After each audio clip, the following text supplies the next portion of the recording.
Kembali saya sampaikan tentang profesionalisme ya.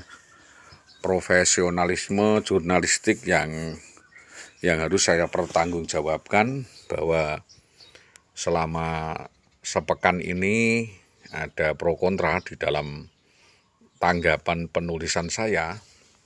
Tentunya apa yang sudah saya tuliskan itu menjadi fenomena dan bisa saja menjadi edukasi atau pendapat baru dalam hal menanggapi persoalan atau kasuistik, tanpa mengurangi rasa hormat ya, tanpa mengurangi dari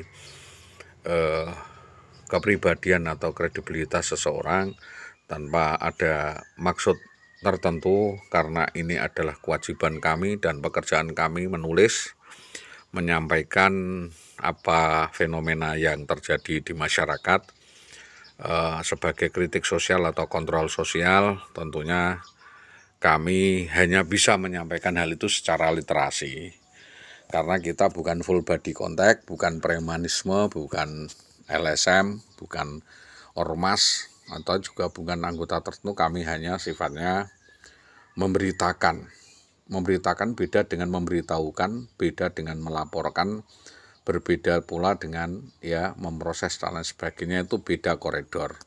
Tentunya secara administratif itu kami sudah memenuhi syarat, yaitu sebagai jurnalis, dan tentunya itu sangat independen dan diketahui oleh khalayak luas bahwa Pak Didi atau Pak Sholihul Hadi adalah wartawan di beberapa media. Tidak perlu saya sebutkan satu persatu, dan ikut di PWI ya.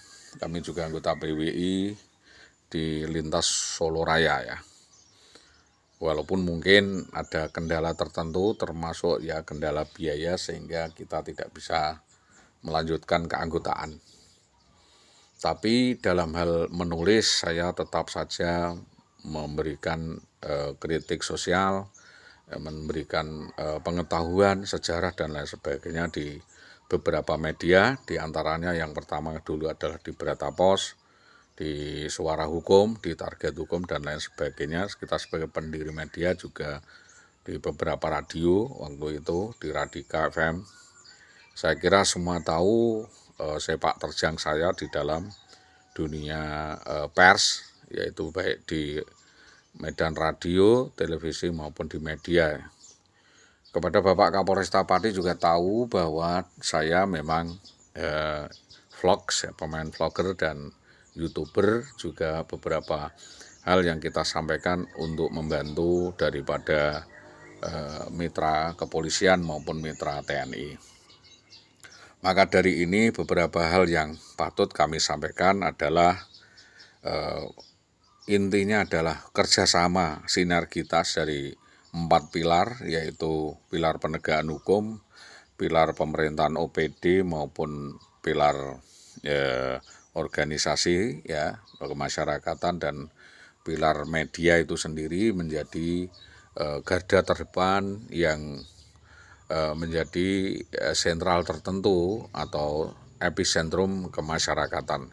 Maka dari ini kembali saya tegaskan, kami sampaikan bahwa beberapa hal yang selama ini saya sampaikan itu bukan kepentingan saya pribadi. Kembali saya sampaikan, bukan untuk kepentingan saya pribadi, hanya saya mengingatkan jika ada orang tertentu tidak boleh melakukan penghujatan atau justifikasi atau penghinaan maupun pencemaran nama baik ya di media sosial.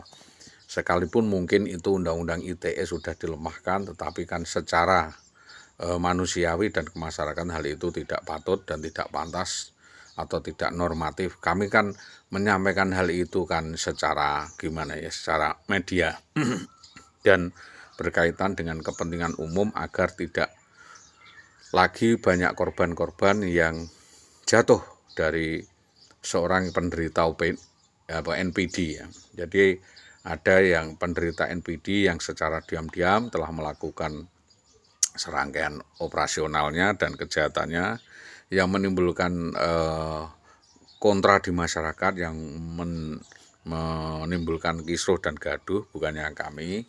Tolong yang tidak paham permasalahannya untuk tidak melakukan justifikasi atau penilaian tertentu. Jikapun mungkin Anda punya kepentingan dengan saya, adalah lebih baik untuk mendatangi rumah saya atau bertemu dengan saya, nomornya tertera, untuk melakukan konsultasi atau duduk bersama, bermediasi dan lain sebagainya, bukan dengan cara-cara yang tidak patut seperti itu. Maka dari ini kami sudah memberikan klarifikasi secara jelas bahwa itu bukan persoalan pribadi. Saya sudah tidak ada persoalan pribadi, ya. Kalau saudara yang bersangkutan itu menyangkut-nyangkut urusan pribadi, tentunya ada proses lainnya, karena itu adalah hate speech atau ujaran kebencian yang mungkin ada peraturan dan aturannya di sana yang akan diproses secara hukum. Kami meminta bahwa secara umum in stadium generale hal itu tidak diperkenankan.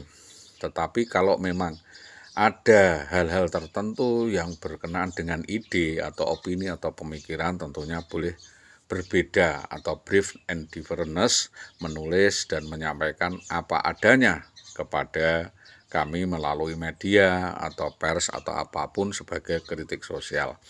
Saya menyampaikan hal ini bukan satu atau dua hal, tetapi beberapa hal yang menyangkut kepribadian, etika, maupun hal lainnya, agar supaya seseorang itu memiliki integritas, ya, kepribadian, dan punya pengendalian diri yang baik, tidak asal antem kromo dan mendiskreditkan pihak lain hanya karena kepentingan pribadi atau tertentu. Kami tentunya berharap agar kita semua ini memahami bahwa di dalam konteks kemasyarakatan itu berbeda dengan konteks pribadi. Kalau konteks pribadi, ibarat kita menyimpan apapun di dalam lemari, kalau kita kunci secara rapat tentunya tidak semua orang tahu. Misalkan menyimpan kucing atau bangkai kucing, atau menyimpan tulang skeleton in the cupboard, atau menyimpan emas segudang apapun, kalau di dalam almari yang rapat kan tidak akan diganggu atau dilihat orang. Kalau melihat kan tentunya kalau tidak diperlihatkan kan tidak pernah ada yang tahu.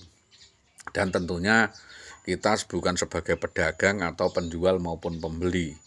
Jadi kalau saya menyampaikan persoalan itu tidak semata-mata ya urusan pribadi. Kembali saya tegaskan, ini bukan urusan pribadi atau kepribadian saya. Karena soal kepribadian seseorang itu adalah sesuatu yang sangat luas, sesuatu yang perlu pendalaman dan pemahaman dari dasar keluarga dan mbah-mbahnya, atau mungkin dari cucu-cucunya, atau dari akarnya yang sudah mengakar dan menjalar. Itu berbeda konteksnya dengan apa yang kelihatan, karena ada orang yang kelihatannya seperti itu belum tentu seperti itu, karena melihatnya dari sisi-sisi kontekstual atau artifisial. Maka jika ingin mendalami seseorang, tentunya setiap orang memiliki kemampuan, ya, penerawangan kemampuan sifat seseorang seperti apa, ya, cara melihat seseorang seperti apa, cara berjalan orang seperti apa. Tentunya hal itu bisa dinilai kesehariannya, kan bisa. Kejadian-kejadian tentu yang terjadi itu seperti apa, tentunya hal itu menyangkut hal-hal yang berbau apa ya, gitulah. Berbau apa ya itu kan yang tahu aroma atau baunya kan tentu orang yang dekat, ya. Jadi kalau kita sebagai orang sama-sama dekat, tentunya harusnya maklum, dikonsultasikan, didiskusikan sisi mana ya yang itu melanggar etika, norma, disiplin dan lain sebagainya, atau peraturan, mana yang melanggar hukum. Tentunya sebagai orang intelek atau sebagai intelijen atau sebagai apalah pejabat negara atau sebagai pejabat publik lebih tahu hal itu. Dan kita tidak dalam rangka menyesatkan, kita hanya melakukan edukasi kepada masyarakat bahwa ada APH, ada kepolisian, ada Satpol PP yang bisa melakukan ya penertiban terhadap informasi atau berita itu. Dan pemberitaan itu tentunya mengandung perfeksi, ya, mengandung perfeksi itu ada 5W1H ya, ada penyelidikannya, ada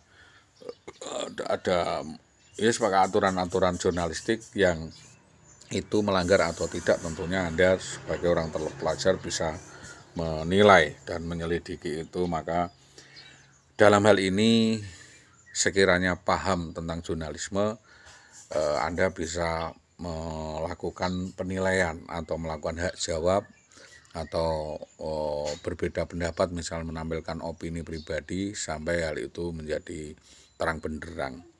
Itu harapan kami, jangan kasus ini menjadi mengombro-ombro atau kemana-mana. Kita hanya pengen sesuatu itu menjadi terang benderang dan tidak menjadikan kontra di masyarakat. Itu yang dapat kami sampaikan. Ya, itu kita bukan sound horeg, kita juga bukan ya bikin gempar atau kasus kepada seseorang. Kalau memang tidak ada kasus dengan perseorang, kan tidak pernah punya ada kasus. Kan mendingan kita ini bersaudara, bersahabat, dan menjadi mitra. Itu yang tentunya dapat kami sampaikan. Atas kerjasama yang baik kami sampaikan terima kasih. Assalamualaikum warahmatullahi wabarakatuh.